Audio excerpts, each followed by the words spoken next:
আমাদের আসলে লজ্জা লাগে যে এই জুলাই আগস্টের অভ্যুত্থানের মধ্য দিয়ে আমরা যে একটা ইনক্লুসিভ বাংলাদেশের কথা বলেছিলাম, যেখানে সকল জনগোষ্ঠী তারা এখানে মাথা তুলে নিজের অধিকারের কথা বলবে, যদি কারো পছন্দ না হয় তাহলে সেটা আলোচনার টেবিলে সমাধান হবে।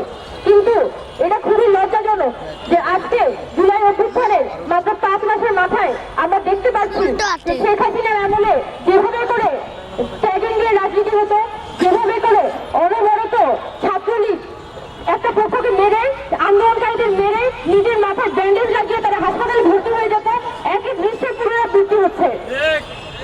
অথচ গত 15 বছরে কিন্তু আমাদের ইন্টেলিজেন্স ফোর্সের যদি আপনারা অ্যাক্টিভিটি দেখেন, তারা কান থেকে চুন খসলের পাঁচটা বাসা থেকে তুলে নিয়ে যেত, ফেসবুক অ্যাক্টিভিটি দেখে গ্রেফতার করে ফেলতো, প্রত্যেকটা চলাফেরার উপর কিন্তু নজরদারি চলতো।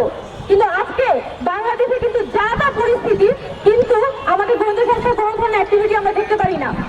আপনারা এই যে স্টুডেন্টস ফর সোভারেন্টি তাদের দাবি দাওয়াগুলো যদি আপনারা দেখেন, তারা প্রায় 7 দফা দাবি এখানে প্রেজেন্ট করেছিল এনসিডিবির কাছে, এবং সেই 7 দফা দাবি প্রচন্ড পরিমাণে জাতিবিদ্বেষী দাবি, এবং সরকার কিভাবে করে একটা জাতিবিদ্বেষী দাবির কাছে মাথা নত করে, এবং এটার ফলে বাংলাদেশের বর্তমানে কিন্তু জাতি বিরোধী রাজনীতির একটা গ্রাউন্ড তৈরি হচ্ছে। যে কোনো ধরনের মব ভায়োলেন্স যদি সরকারিভাবে প্রমোট করে, তাহলে উগ্রবাদী অংশগুলো নানানভাবে কিন্তু সেটা সুযোগ গ্রহণ করতে পারে।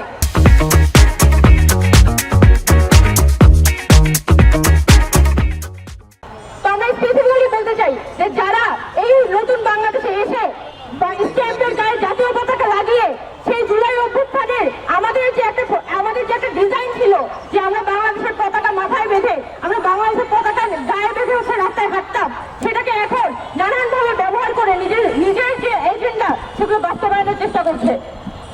আমরা সরকারের কাছে বিশেষভাবে আবেদন জানাই যে আপনারা যদি বাংলাদেশে জাতিগত শান্তি প্রতিষ্ঠা করতে চান, আপনারা যদি আসলেই ইনক্লুসিভ বাংলাদেশ প্রতিষ্ঠা করতে চান, আপনারা যদি আসলেই এই দেশে সংস্কার করতে চান, তাহলে এই ধরনের কোনো এজেন্ডা আপনারা বাস্তবায়ন হতে দিবেন না। আর যারা এই ছাত্রদের উপর, আমাদের রূপায়ণদের উপর হামলা করেছে, তাদেরকে অবিলম্বে চিহ্নিত করে গ্রেফতার করতে হবে। আমরা বসে সমিতি ছাত্র আন্দোলনের পক্ষ থেকে আজকে যে ঘটনাটি ঘটেছে সেটা তীব্র প্রতিবাদ এবং নিন্দা জানিয়ে এবং দ্রুততম সময়ের মধ্যে এই যারা এখানে হামলা করেছে তাদের গ্রেফতারের কথা জানিয়ে আমি আমার বক্তব্য এখানে শেষ করছি। ধন্যবাদ।